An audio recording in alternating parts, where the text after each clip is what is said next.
আচ্ছা বন্ধুরা, এই যে সবাই ভিডিওতে বলে যে এত টাকার বেশি আমার মাসিক খরচ হয় না, এত টাকার বেশি আমার হয় না, এ বলে আসলে কি এটা সম্ভব? আসলে কি প্রতি মাসেই কি প্রত্যেকটা সংসারের মানুষ প্রতি মাসেই কি তারা রুটিন মতো চলতে পারে? এর বাইরে কি খরচ হয় না? তাহলে এভাবে যে ভিডিও করে এটা বলার কি প্রয়োজন? তো আজকে আমি আপনাদের সাথে সেটাই শেয়ার করব। আর আমি 1 কেজি গরুর মাংস দিয়ে কীভাবে 1 মাস পার করি সেটাও আপনাদের সাথে শেয়ার করব। আসলে কি সম্ভব? এটাই নিয়ে আজকে আপনাদের সাথে কথা বলবো। তো আশা করছি আপনাদের ভিডিওটি ভালো লাগবে। হ্যালো এভরিওয়ান, আসসালামু আলাইকুম। কেমন আছেন সবাই? আশা রাখছি আল্লাহর অশেষ রহমতে আমার ভিডিওটি যে যেখান থেকে দেখছেন সবাই ভালো আছেন এবং সুস্থ আছেন। তো আল্লাহর অশেষ রহমতে আমরাও ভালো আছি এবং সুস্থ আছি। তো বরাবরের মতো আবার নতুন আরেকটি ব্লগ নিয়ে আপনাদের মাঝে হাজির হয়ে গেছি। আশা করছি আপনাদের ভালো লাগবে। তো এখানে আমার যে আগেও তো একটু একটু বাজার করেছিল ওর বাবা যেহেতু অসুস্থ ছিল এই মাসে, তো একসাথে বাজারগুলো নিয়ে আসতে পারেনি। তো আজকেও এই যে কিছু বাজার নিয়ে আসছে, তো এখানে আমি সেগুলো গুছিয়ে নিচ্ছিলাম। আর এখানে যে দেখতে পাচ্ছেন সেরেলাক, লেক্সাস বিস্কুট, এগুলো আমার ছেলেদের। এতে হবে না পুরো মাস। এখন বলবো যে এই কয় প্যাকেটে আমার ছেলেদের পুরো মাস চলে যাবে, এটা কি হয়? এটা হয় না, যেহেতু 2টা যমজ বাচ্চা। তো এই লেক্সাসটা আমি প্রতিদিন সকালবেলায় দেই 3 প্যাকেট কইরা। আমি ওদের দুজনকে খাইয়ে দেই।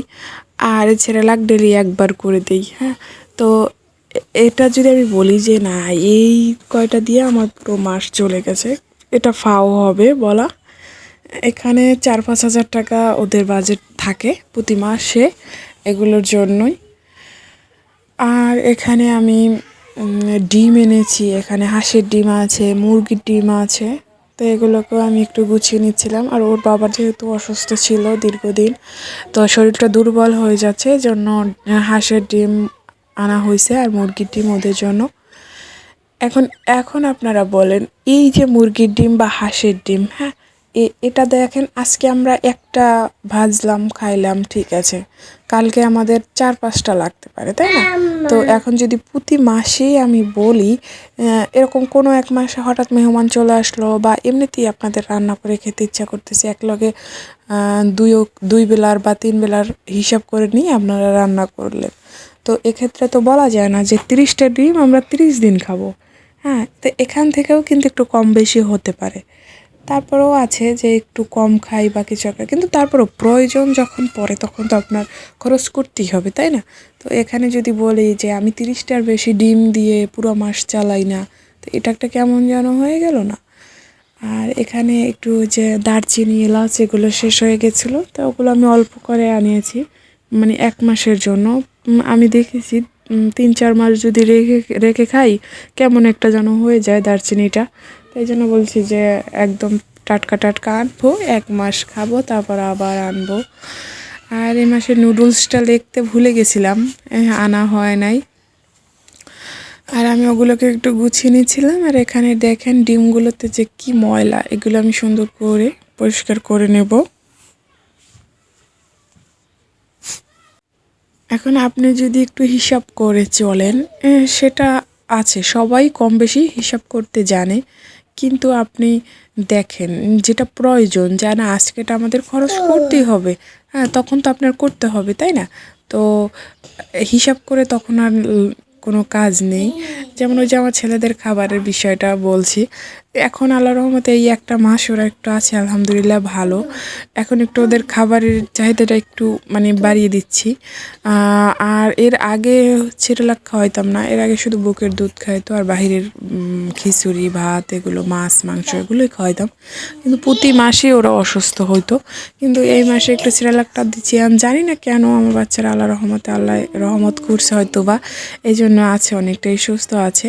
তারপর ওর বাবা বলছে যে না, তুমি সেরেলাকটাই ওদেরকে খাও, যেহেতু ওরা খাচ্ছে, হ্যাঁ, ওরা ভালো আছে। তো প্রতি মাসে তো আর হিসাব করলে চলবে না, তাই না? আর এখানে যে মাছ আনছিল, মাংস আনছিল, আর এই যে গরুর মাংস আনছে। এখন এগুলোকে আমি সব ঢেলে নিচ্ছি।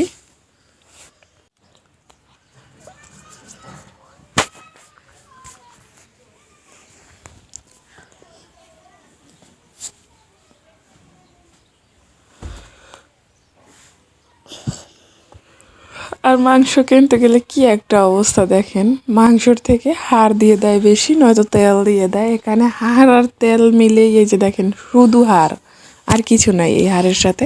তো এগুলো দিয়ে দিয়েছে, কি আর করার আছে। এখানে হাফ কেজির মতো শিং মাছ এনেছিল, আর সব মাছই কেটে এনেছে, বাট শিং মাছটা কেটে আনেনি।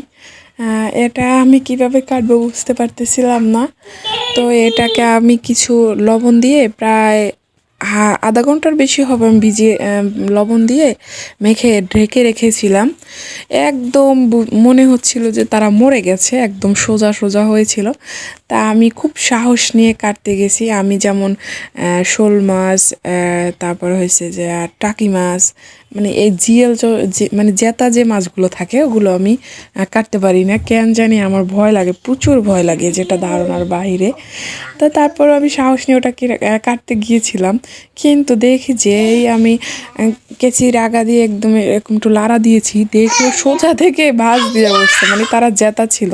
ঠিক আছে, তারপরে আমি আর সাহস করিনি, হাতে দিনে ওখানে ওইটারে আমি এই যে ডিপ ফ্রিজে ভরে রাখছিলাম। তারপর পরের দিন ওটা বের করে কাপড় দিয়ে একদম মাছ এক একটা করে ধরছি, আর মাথাটা কেটে কেটে আলাদা করে তারপরে হাত দিয়ে ধরছি। মানে মাথা কাটার আগ পর্যন্ত ভালোভাবে হাত দিয়ে আমি মাছটা ধরি নেই, মানে এত ভয়। আমি জানি না কেন এরকম ভয় লাগে আমার, কিন্তু তারপরেও আমার ভয় করে যেহেতু। আর এখানে একটা বড় একটা তেলাপিয়া মাছ এনেছিল, তারপর একটা রুই মাছ এনেছিল, প্রায় 2 কেজির মতো হবে, একটু কম আছিল রুই মাছটা এগুনে। তো এই যে এগুলোকে আমি এখন ভালো করে পরিষ্কার করে নেব, মানে অনেকটাই সুন্দর করে ধোবো এগুলোকে যতক্ষণ পারি আর কি। এখানে যেহেতু অনেকগুলো মাছ মাংস, তো এটা সেরে রাখতে আমার একটু সময় লাগবে, যেহেতু 2টা বাচ্চা খেলতেছে, তারা কখন আবার চলে আসবে এখানে। তো এই জন্য একটু তাড়াহুড়ো করে আপনার এগুলোকে একটু পরিষ্কার করে নিচ্ছিলাম। এগুলো যখন রান্না করব তখন বের করে আবার পরিষ্কার করে রান্না করব, কিন্তু এখন যতটুকু পারতেছিলাম পরিষ্কার করে তারপর পলি করে আমি এগুলোকে ডিপ ফ্রিজে রেখে দিব। এবার বলি যে প্রতি মাসেই যে আমার এত টাকা খরচ হয়, যেমন ধরেন এই মাসে আমার 20,000 টাকা খরচ হয়েছে, এর বেশি আমার 1 টাকাও খরচ হয় নাই। এভাবে যে মানুষ ভিডিও করে ভিউ বাড়ানোর জন্য, এটা কি আসলেই সত্যি? প্রতি মাসেই কি আমাদের 20,000 টাকায় খরচ হয়? তার বাইরে কি বাজেট থাকতে পারে না? তো অবশ্যই থাকতে পারে, তাই না? যেমন আমি বলেছি যে এই যে মাছ কিনেছি, তা এটা দিয়ে কি আমার পুরো 1 মাস চলে যাবে? আমার যদি মনে হয় যে না, আজকে মাছ খেতে ইচ্ছা করতেছে না, এটা যার যার রুচির বিষয়, যে আজকে আমি শুধু সবজি রান্না করব, আমার কালকে মাংস খেতে ইচ্ছা করতেছে মাংস রান্না করব, বা 2 দিন সবজি খেলাম তারপরে 1 দিন মাংস খেলাম, বা তারপরে আবার 1 দিন বা 2 দিন মাছ খেলাম, হ্যাঁ এরকম। কিন্তু প্রতিদিন সুন্দর খাবারও কন্টিনিউ করা যায় না একটা খাবার, আবার প্রতিদিন একদম শুধু শাক সবজি আর সপ্তাহে 1 দিন মাছ মাংস, এভাবেও কিন্তু কন্টিনিউ করা যায় না। হ্যাঁ, তো সেক্ষেত্রে আপনার একটু খরচ হবে এখানে, ঠিক আছে? এটা আপনি চাইলেও হবে, না চাইলেও হবে।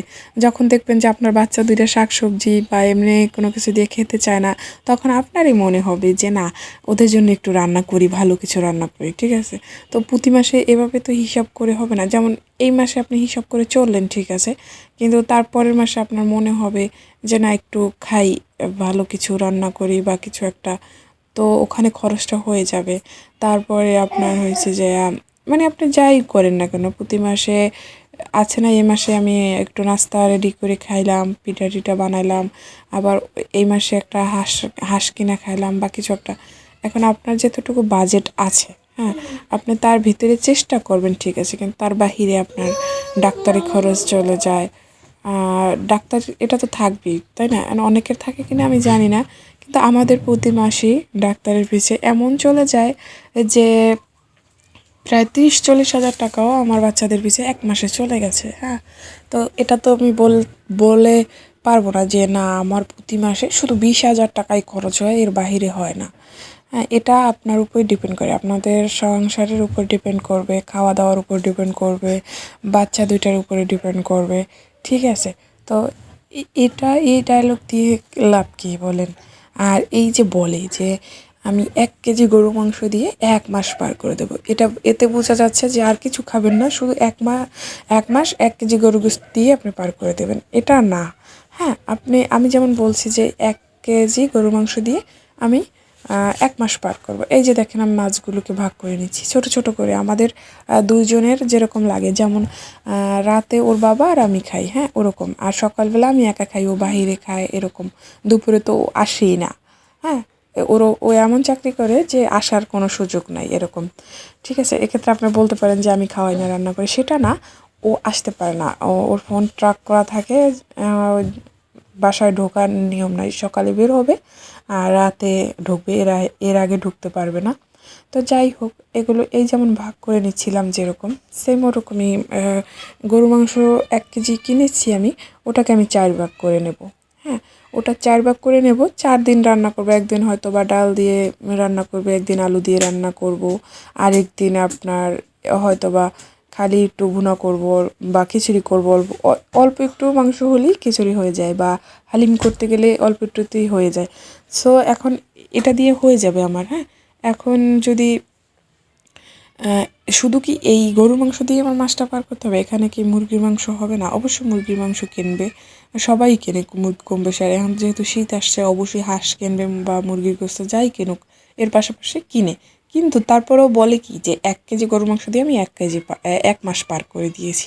হ্যাঁ, তো এইটা আমি বুঝতে পারতেছি না এটা কেন বলে। তো সত্যিটাই আমি তুলে ধরলাম আপনাদের মাঝে যে না, শুধু 1 কেজি দিয়ে না, এর পাশাপাশি মুরগির মাংস লাগে বা হাঁসের মাংস কেউ পছন্দ করলে সেটাও লাগে, মাছ তো আছেই, ঠিক আছে, তারপর সবজি, তো অনেকটা কিন্তু খরচ আছে এখানে। হ্যাঁ, এখন বলা যায় না। তো যাই হোক, তা আশা করি আপনারা বুঝতে পারছেন আমার ভিডিওটা আমি কি বলতে চাচ্ছি। এই যে আমি মাছ মাংসগুলো সব সুন্দর করে গুছিয়ে নিচ্ছিলাম, ফ্রিজে রেখে দিচ্ছি গুছিয়ে গুছিয়ে, আর এখন ডিমগুলোও রেখে দিচ্ছি। আর আশা করছি আপনাদের আমার ভিডিওটি ভালো লাগছে। আর যারা এই পর্যায়ে আমার ভিডিও এখনও কন্টিনিউ করতেছেন, তাদের কাছে একটাই রিকোয়েস্ট, প্লিজ আমার ভিডিওটি ভালো লাগলে একটি লাইক করে দিবেন।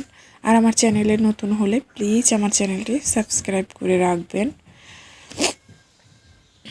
আর এই যে বাজার এনেছে এই মাসের, এখন এগুলোকেও আমি একটু গুছিয়ে নেব। এখানে দেখছিলাম আমি কি কি এনেছে। আমরা প্রতি মাসেই 10 থেকে 15 কেজি দুধ আনাই অর্ডার দিয়ে। ওই যে পাবনা না জানি কুষ্টিয়া থেকে একটা ছেলে নিয়ে আসে, বাট এই মাসে এখনও আনাইতে পারি নাই। গত শুক্রবারে ওই ছেলেদের মিটিং ছিল, আর সামনের শুক্রবার হয়তো বা দেশে যাবে, তখন হয়তো বা আনানো যেতে পারে। আর এই যে দেখেন, চালের বস্তা আনতে পারে নাই, এই জন্য 1 কেজি চাল এনেছিল আপাতত শুধু রাতে রান্না করার জন্য। পরের দিন এনেছিল 1 বস্তা চালই এনেছিল, কিন্তু এই রাতের জন্য মানে এরকম আমাদের হয় হুটহাট 1 কেজি 1/2 কেজি যেটুকু প্রয়োজন, যখন এরকম কিছু বাজার কেনা হয়। তো এরকম করেই এই মাসটা আমার চলতে হয়েছে। তো যাই হোক, যেভাবে সময় যায় সেভাবেই মানিয়ে নিতে হয়। তো এখন এগুলোকে আমি গুছিয়ে নিব। তো আশা করছি আপনাদের আমার ভিডিওটি ভালো লাগছে। তো সবাই ভালো থাকবেন, সুস্থ থাকবেন এবং আমাদের জন্য দোয়া করবেন। আল্লাহ হাফেজ।